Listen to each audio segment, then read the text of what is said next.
What's up, YouTube? It's your boy Noctisghoul here, back with another video, and today we'll be talking about some red cards that come out in Booster Set 1 that may make your red strategies that much stronger.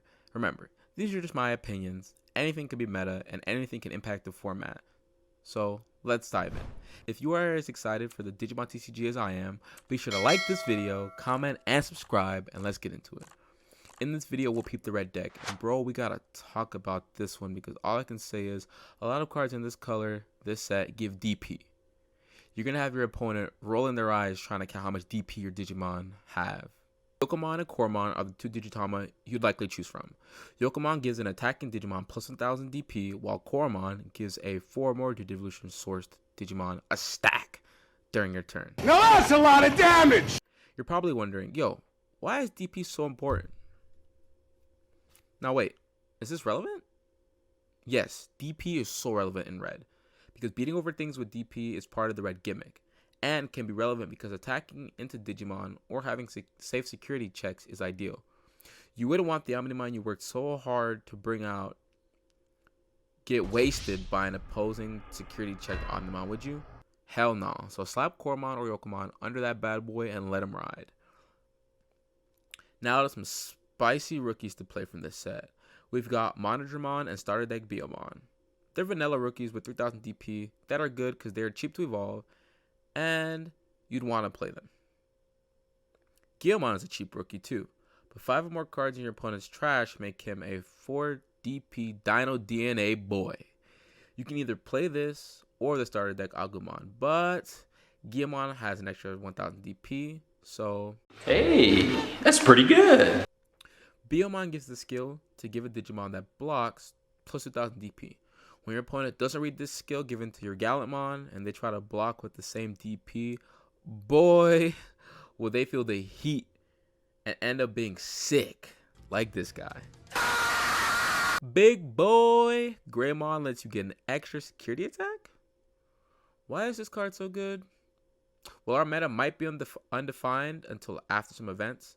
Looking at this card in an undefined meta, just being able to swing for 2 security checks puts so much pressure on your opponent. If you have a Digimon with this card as your Digivolution source and another Digimon in play that can attack, that's potentially 3 attacks a turn. Cards that have abilities like this need to be answered ASAP before you find yourself getting folded. Hey yo, the pizza here! Ah! My ears burn! Vanilla Digimon will be really good because Why? Why? Because they generally have a low cost to evolve and play. When you're raising them in the raising area, because you're always paying 1 less cost than you would for other Digimon, you're drawing cards while also which makes Digivolving into higher level Digimon like Omnimon that much faster. Think about it. Digivolving your Dark Tyrannomon into Groundramon, because it has a cheap Digivolution cost, puts the memory you would have spent that much lower, which is value.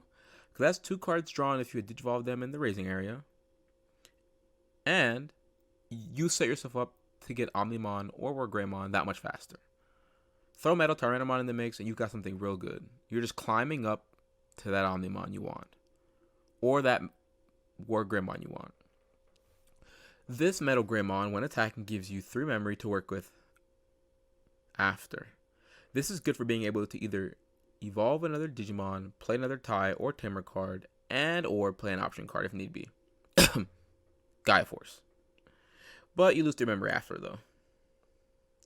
Metal Greymon gives an inheritable skill of 3000 DP. Piling that on the Digivolution tree, and you get some powerful boys. It also checks 2 additional security cards, so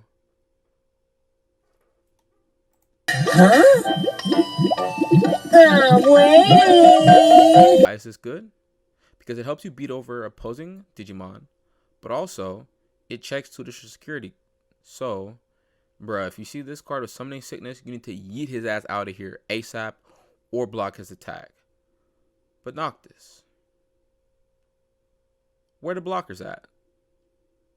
I got you. Cordramon has you covered. At 6,000 DP, it can attack and block, and it's only a 2 cost to evolve. I know some people think blockers are controversial, but they're necessary because the game would be boring if all we did was swing into each other's security attacks. Well, not my security attacks. You won't be touching those.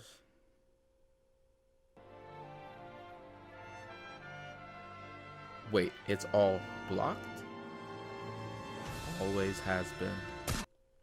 Skull Greymon deletes blockers, so play your own while getting rid of your opponents. Sounds like a plus to me. Overall, a lot of these cards work with the starter deck cards, but if red is to be dominant, it means you have to digivolve a lot of your Digimon, stacking on DP boosting inheritable skills while aggressively taking your opponent's security cards, which overall puts you in the best odds to win. And what do you know? Red has a few cards to do that. And what are they? Tai. Tai gives you 3 memory if you start with 2 or less. Well, thanks, Tai. Aren't you a pal? All Digimon with 4 more Digivolution cards also get security attack +1. So with multiple of these, you might be sitting pretty. Or you can run the Tai from the starter deck if you want your Digimon to get a stack. But security checks sound better because as aggressively as you want to play red, you want to just swing for your opponent's security cards. Now let's talk about Big Boy War Greymon. Is this card meta defining? Yes, because when digivolving, it gains +1 security attack, and it doesn't activate security skills on option cards. It checks, so this little orange Rock'em Sock'em robot can just rip through your defenses twice for free. If it has Greymon as a digivolution source, it'll take 3 of them things. 3 of them things? Omnimon is expensive, so use Vanillas to get him faster. But this monstrosity chooses 1 opposing Digimon and deletes all Digimon with its name. Bye, have a beautiful time. Then, when it attacks, you can make it active by returning one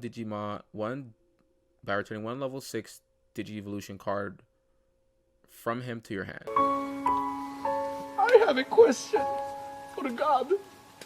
Why? A lot of decks will be running Omnimon for this effect, and the fact that his DP is sky high means that it'll be hard to get rid of him. His ability is spot removal, simple as that, and a very nice way to get rid of problem Digimon. Just like Omnimon, the other big heavy hitter in this set is Gallantmon. He's one of the best finishers in this deck, and arguably in the game, being really good against those pesky rascals. I'm talking about you, Rookie Rush. His first skill lets you kill a Digimon if you have a Tamer in play, so spot removal. But its second effect is cracked, because when attacking, he deletes your memory. So house rule is that if you swing after deleting, so that they don't activate. Option cards. Nuclear Laser gives you +2 draw, and it gives you 1000 DP. Play it if you want a turbo. Gaia Force. That boy, Gaia Force. It's spot removal, point blank period. So when your opponent is flexing on you with their Gallantmon or any other Digimon that's high level, and they attack into your security, and this gets checked, they're scrambling and they're sick as hell. Gaia Force.